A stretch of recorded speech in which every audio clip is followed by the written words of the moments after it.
तो आप लोगों की रिक्वेस्ट पर हम लेकर आ गए हैं कैलकुलेशन की एक नई सीरीज। इस सीरीज में बेसिकली होने क्या वाला है कि आपकी एनसीईआरटी की जो फिजिक्स की बुक है उसमें से हम कोई भी प्रॉब्लम उठाने वाले हैं और उसके पीछे के मैथ्स को हम लोग डिस्कस करने वाले हैं। यानी कि हम आपको उसमें जो भी मैथ्स इन्वॉल्व होगा वो सिखाएंगे। आपको हम फिजिक्स का कॉन्सेप्ट नहीं सिखाने वाले हैं, उसके पीछे जो भी फिजिक्स इन्वॉल्व होगा उसके लिए आप कहीं ना कहीं फिजिक्स सीख रहे होंगे और वैसे ही आप वहीं से सीखते रहिए। केवल हम लोग डिस्कस करने वाले हैं उसके पीछे के मैथ्स को। और इस सीरीज में स्पेशल ये होने वाला है कि जो भी कैलकुलेशन हम आपको बताने वाले हैं उसके साथ ही साथ हम आपको ये भी बताएंगे कि आखिर ये कैलकुलेशन किस चैप्टर में इन्वॉल्व है, किस चैप्टर से रिलेटेड वो कैलकुलेशन होने वाला है। और ये इस कैलकुलेशन सीरीज का पहला वीडियो है और इस वीडियो में हम लोग ग्रेविटेशन चैप्टर से रिलेटेड कुछ कैलकुलेशन करने वाले हैं। अगर आप ये वीडियो देख रहे हैं तो हम ये मानकर चल रहे हैं कि आपको कैलकुलेशन में प्रॉब्लम जरूर होती होगी, तो आप इस वीडियो को शुरू से लेकर आखिरी तक जरूर देखिएगा। ऐसे बच्चे जिनको कैलकुलेशन में बहुत ज्यादा प्रॉब्लम होती है वे कहीं पर भी इस वीडियो को स्किप नहीं करेंगे। और ऐसे बहुत से बच्चे होते हैं जिनको बेसिक कैलकुलेशन तो आता है लेकिन थोड़ा सा एडवांस कैलकुलेशन कहीं पर आता है तो वो फंस जाते हैं। तो ऐसे बच्चों से मैं कहना चाहूंगा कि जब भी मैं कैलकुलेशन कोई बता रहा हूंगा तो उस बीच में कुछ ऐसे पार्ट आएंगे जो काफी बेसिक होंगे, वहां पर आप स्पीड को बढ़ाकर देख सकते हैं और आगे कंटिन्यू फिर कर सकते हैं। और जिन बच्चों को बेसिक मैथ्स में प्रॉब्लम होता है वे जाकर हमारी प्लेलिस्ट चेक करें, वहां पर बेसिक मैथ्स वाली प्लेलिस्ट आपको मिल जाएगी, उसको आप देख सकते हैं। या फिर फिजिक्स केमिस्ट्री कैलकुलेशन नाम से एक प्लेलिस्ट होगी, उसको आप जाकर देखिए, उसमें बहुत सारे ऐसे कैलकुलेशन वीडियो हैं जिनसे आप बहुत कुछ सीख सकते हैं। तो चलिए हम लोग अपना पहला प्रॉब्लम सॉल्व कर लेते हैं। तो ग्रेविटेशन चैप्टर से ये हमारे पास एक एक्सप्रेशन है और इस एक्सप्रेशन के जरिए हमको v की वैल्यू फाइंड करनी है। यहां पर आप देख सकते हैं यहां पर 1/2 v स्क्वायर लिखा हुआ है, यहीं से हमको v की वैल्यू यहां पर फाइंड करनी है।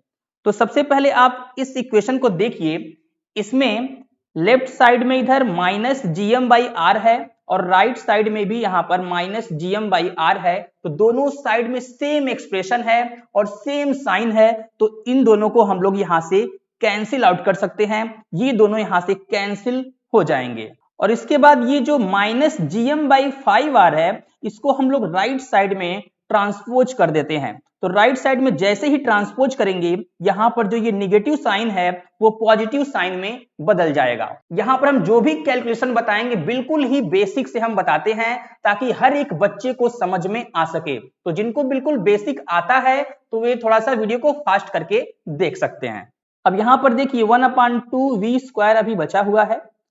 अब राइट साइड में 4gm/5r को जब करेंगे ये पॉजिटिव हो जाएगा और यहां पर 4gm/5r बचेगा और ऑलरेडी यहां पर -gm/2r मौजूद है, -gm/2r यहां पर मौजूद है। अब राइट साइड में आप देखिए यहां पर gm/r इसमें भी है, gm/r इसके पास भी है, तो gm/r को हम लोग कॉमन कर सकते हैं। 1/2 v square equals gm/r, gm/r common कर लेंगे तो आप देख सकते हैं कि पहले वाले में 4/5 बचेगा और सेकेंड वाले में इधर 1/2 बचेगा, तो 4/5 माइनस 1/2। इसके बाद 1/2 v स्क्वायर को हम लोग ऐसे ही लिख सकते हैं, gm/r को ऐसे ही लिख लेंगे और ये जो ब्रैकेट वाला एक्सप्रेशन है इसको हम लोग सॉल्व कर सकते हैं।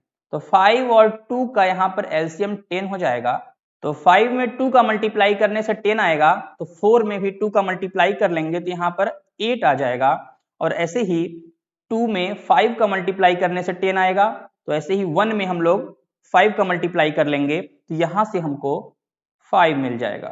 तो 1/2 v स्क्वायर इक्वल्स gm/r और यहाँ पर हो जाएगा 3/10।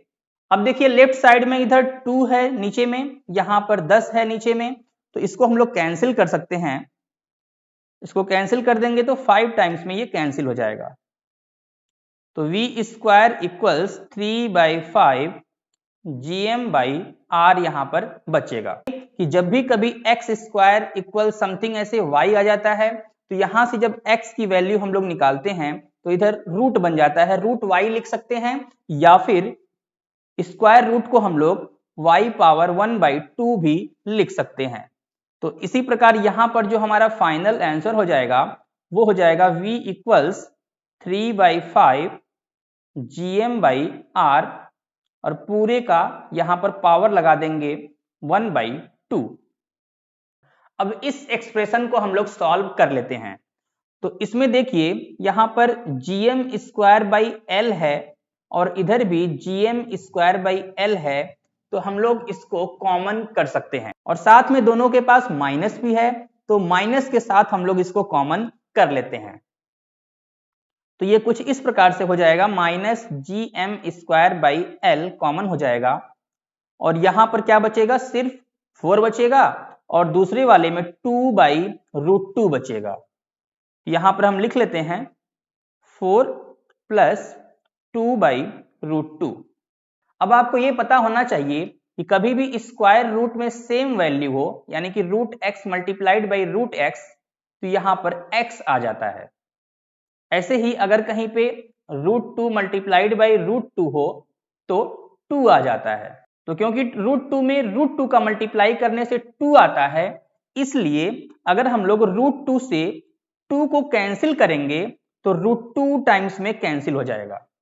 जैसे कि 2 में 3 का मल्टीप्लाई करने से 6 आता है, तो अगर आप 6 को 2 से कैंसिल करते हैं तो 3 देखने को मिलता है। ऐसे ही जब √2 से 2 को कैंसिल करेंगे तो √2 देखने को मिलेगा। और स्क्वायर रूट 2 की वैल्यू आपको याद होनी चाहिए, 1.414 इसकी वैल्यू होती है। और अगर आपको स्क्वायर रूट फाइंड करना नहीं आता है तो हमारे चैनल पर इससे रिलेटेड भी पहले से वीडियोज मौजूद हैं, उनको आप जाकर देख सकते हैं। उस वीडियो का लिंक आपको इस वीडियो के डिस्क्रिप्शन में भी मिल जाएगा, तो डिस्क्रिप्शन जरूर चेक कर लीजिएगा। तो देखिए इसको अगर आगे हम लोग सॉल्व करते हैं तो -gm²/l और ये हो जाएगा 4 + √2 की वैल्यू रख देंगे 1.414। अब 4 1.414 दोनों को ऐड करेंगे, ये हो जाएगा 5.414। तो फाइनल आंसर हो जाएगा -5.414 gm²/l। अब इस एक्सप्रेशन को हम लोग सॉल्व कर लेते हैं। तो यहां पर देखिए यहां पर 2gm² है, प्लस के बाद इधर भी 2gm² है, फिर इधर भी प्लस के बाद 2gm² है। तो 2gm² को हम लोग यहां से कॉमन कर सकते हैं। तो कॉमन अगर कर लें तो 2gm², अब देखिए क्या क्या बच रहा है। यहां पर j बचा हुआ है, तो j को हम लोग लिख लेते हैं और इधर ब्रैकेट में जो भी बचा हुआ है इसको हम लोग लिख लेते हैं। तो ब्रैकेट में है -i cos 30 -j sin 30 और इधर बचा है i cos 30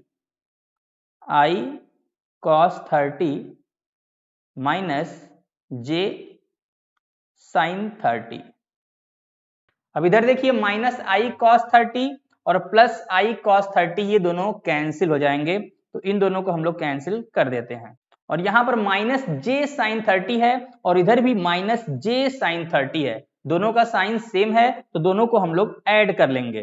तो फाइनली हमारे पास कुछ ऐसा बचेगा j और -j sin 30 -j sin 30 ये दोनों मिलके हो जाएगा -2j sin 30 और इसके बाद हम लोग sin 30 की वैल्यू यहाँ पर रख देंगे। ट्रिग्नोमेट्री से रिलेटेड भी हमने वीडियो पहले से बना रखे हैं, तो अगर आपने वो वीडियोज नहीं देखी हैं, अगर आपको ट्रिग्नोमेट्री में प्रॉब्लम होती है तो वो वीडियो भी जाकर आप देख सकते हैं। उस वीडियो का लिंक भी आपको इस वीडियो के डिस्क्रिप्शन में मिल जाएगा।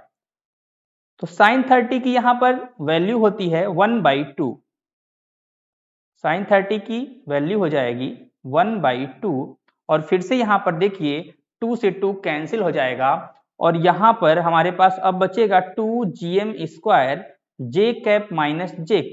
अब j j हो जाएगा 0, तो 2gm² मल्टीप्लाइड बाई 0 और 0 का मल्टीप्लाई कर देंगे तो यहाँ पर फाइनली 0 हमें मिल जाएगा। उम्मीद करते हैं आपको ये समझ में आ गया होगा। अब यहाँ पर हमें इंटीग्रेशन करना है, तो ये जो इंटीग्रेशन है वो r के रिस्पेक्ट में है। यहाँ पर देख सकते हैं आप dr लिखा हुआ है, यानी कि r के रिस्पेक्ट में इसको हम लोग को इंटीग्रेट करना है। और यहाँ पर GMM जो लिखा हुआ है ये कांस्टेंट है, तो हम लोग इंटीग्रेशन में कांस्टेंट को बाहर कर सकते हैं। आपको पता होगा ये जो कैपिटल G होता है, कैपिटल G ये यूनिवर्सल ग्रेविटेशनल कांस्टेंट है, तो ये एक कांस्टेंट है इसलिए इसको बाहर कर सकते हैं। और यहाँ पर जो ये कैपिटल M है वो किसी ऑब्जेक्ट का मास है, वो भी कांस्टेंट होता है, और ये जो स्मॉल m है वो दूसरे किसी ऑब्जेक्ट का मास है, ये भी कांस्टेंट होता है। तो GMM यहाँ पे कांस्टेंट है, इसलिए कांस्टेंट को हम लोग बाहर कर सकते हैं। इंटीग्रेशन में हम लोग कांस्टेंट को बाहर कर सकते हैं। अगर आपको इंटीग्रेशन में प्रॉब्लम होता है तो इसके लिए भी हमने एक वीडियो बना रखी है, वो जाकर आप देख सकते हैं, लेकिन वो वीडियो आपको इस चैनल पर नहीं मिलेगा, लेकिन उसका लिंक आपको इस वीडियो के डिस्क्रिप्शन में मिल जाएगा। वो कंप्लीट इंटीग्रेशन का वीडियो है मैथ्स के स्टूडेंट के लिए, तो उसमें से जो भी आपके काम का हो उसको आप वहां से सीख सकते हैं। तो GMM को हमने बाहर कर लिया, यहाँ पर R1 R2 है, तो यहाँ पर बचेगा 1/r² dr। अब एक्सपोनेंट की एक प्रॉपर्टी होती है कि कहीं पर अगर 1/x⁴a है, इसको अगर ऊपर करके लिखते हैं तो ये हो जाता है x⁻⁻a, तो r² को अगर ऊपर करके लिखेंगे तो ये हो जाएगा r⁻⁻2। तो यहां से हम लोग लिख सकते हैं GMM और इंटीग्रेशन है R1 से R2 तक, ये हो जाएगा r⁻⁻2 dr। अब इंटीग्रेशन में एक फार्मूला होता है, अगर कहीं पे x⁴n का इंटीग्रेशन करना होता है x के रिस्पेक्ट में, तो ये हो जाता है x⁴n+1/n+1। तो यहां पर हो जाएगा GMM। अब r⁻⁻2 का जब इंटीग्रेशन करेंगे ये हो जाएगा r⁻, अब यहां पर होता है n+1 यानी कि -2+1 और नीचे भी -2+1। अब जब इंटीग्रेशन हो जाता है तो हम लोग यहाँ पर इस तरह से ये ब्रैकेट लगा के जो यहाँ पर R1 और R2 लिखा हुआ है इसको हम लोग इस तरीके से R1 को इधर और R2 को इधर लिख देते हैं। R1 को बोलते हैं लोअर लिमिट और R2 को बोलते हैं यहाँ पर अपर लिमिट। इंटीग्रेशन का लोअर लिमिट है R1 और इंटीग्रेशन का यहाँ पर जो अपर लिमिट है वो है R2। तो इसके बाद हम लोग सॉल्व कर लेते हैं GMM, r⁻ ये हो जाएगा -1/-1 और यहाँ पर R1 और R2 को अगेन हम लोग लिख लेते हैं। अब फिर से यहाँ पर एक्सपोनेंट की प्रॉपर्टी लग जाएगी, यहाँ पर r⁻−1 है, r⁻−1 जब इसको हम लोग नीचे करके लिखेंगे तो r⁻+1 हो जाएगा, +1 को हम लोग यहाँ पर नहीं लिखेंगे तब भी चलेगा, यानी कि 1/r हो जाएगा।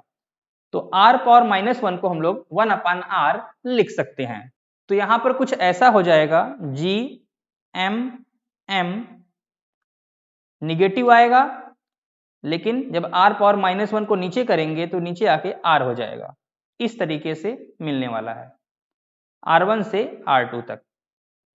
अब यहाँ पर -1 कांस्टेंट है तो हम लोग इसको बाहर कर सकते हैं, तो हम माइनस को बाहर कर ले रहे हैं, तो -GMM बचेगा और यहाँ पे 1/r हो जाएगा R1 से लेकर R2 तक।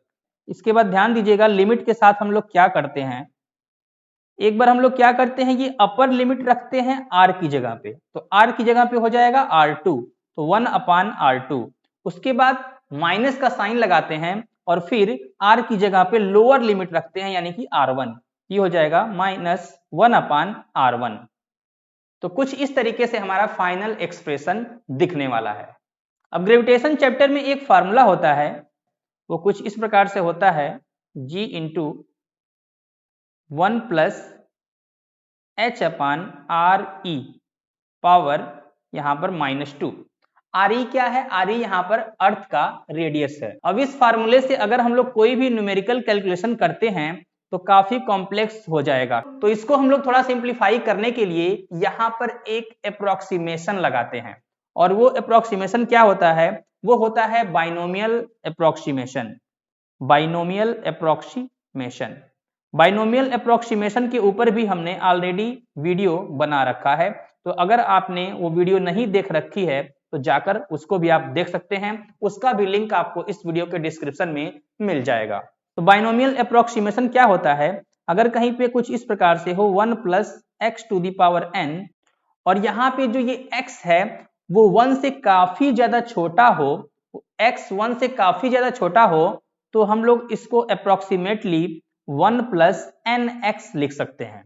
और अगर यहाँ पे निगेटिव साइन हो तब भी चलेगा।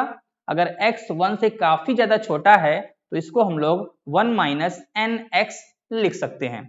तो यहाँ पर देखिए जो ये फार्मूला है, यहाँ पर x की जगह पे h अपान आर ई है, h अपान आर ई है। और h अपान आर ई पे थोड़ा आप गौर करेंगे तो पाएंगे ये जो आर ई है वो अर्थ का रेडियस है, जो कि काफी बड़ा नंबर है। और ये जो h है, h क्या है, एक हाइट है, एक छोटी सी हाइट है अर्थ के कुछ ऊपर तक। तो ऊपर की जो वैल्यू है h, ये काफी छोटी वैल्यू है, ये काफी छोटी वैल्यू है आर ई यानी कि अर्थ के रेडियस के कंपैरिजन में। और ये काफी बड़ी वैल्यू है जो आर ई है।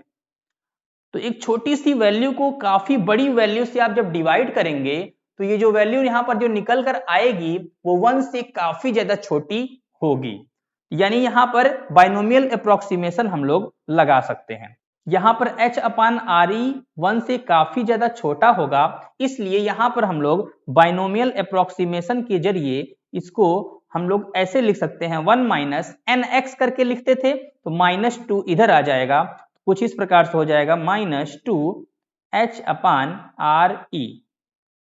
कुछ इस प्रकार से अप्रोक्सीमेशन यहाँ पे लग जाएगा। अब ये फार्मूला आप देखिए काफी इजी लग रहा है पहले के कंपैरिजन में। तो इस फार्मूले के जरिए अगर हम लोग कोई भी न्यूमेरिकल कैलकुलेशन करेंगे तो काफी इजीली वो सॉल्व हो जाएगा। अब ग्रेविटेशन में इस तरह की काफी कैलकुलेशन आपको देखने को मिलते हैं जिनमें बहुत सारे नंबर्स इन्वॉल्व होते हैं। तो इस तरह के बहुत सारे वीडियोज हमने ऑलरेडी बना रखे हैं, तो फिजिक्स केमिस्ट्री कैलकुलेशन वाले प्लेलिस्ट आप चेक करिएगा, उसमें आपको इस तरह के काफी ज्यादा वीडियोज मिल जाएंगे। तो आज की इस वीडियो में हम इस तरह के कैलकुलेशन को डिस्कस नहीं करने वाले हैं क्योंकि ये वीडियो काफी ज्यादा लंबी हो जाएगी। लेकिन अगर आप नीचे कमेंट सेक्शन में बताते हैं तो इस तरह के कैलकुलेशन पर भी हम वीडियो लेकर आ जाएंगे। तो अगर आपको वीडियो चाहिए तो नीचे कमेंट सेक्शन में हमें जरूर बताइएगा।